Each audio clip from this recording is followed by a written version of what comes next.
பேர் மாற்றுறதுல தான் இங்கே அரசியல் ஓடிக்கிட்டு இருக்கு. பேர் மாற்றுறதுனால இங்கே என்ன பெரிய அப்படியே புரட்சி வரப்போதா? இல்லை தமிழ்நாட்டில் இருக்கிற அத்தனை பேரையுமே இதனால பேர் மாற்றுறதுனால வாழ்ந்துட போகிறாங்களா? அப்படி கிடையாது. எல்லாமே இங்கே ஒரு அரசியலாக தான் இருக்குதே ஒழிய பேர் மாற்றத்தினால மட்டும் என்ன இங்கே பெரிய மாற்றம் வரப்போகுது?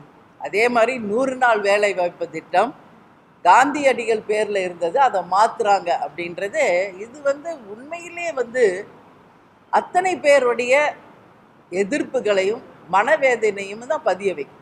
ஏன்னா காந்தியடிகள் யார்?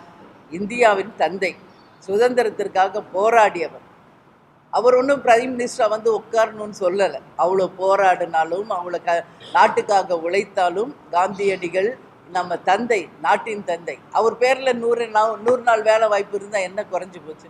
ஏன் அதை மாற்ற வேண்டிய அவசியம் என்ன? இதை நிச்சயமாக மத்திய அரசு பரிசீலனை செய்ய வேண்டும்.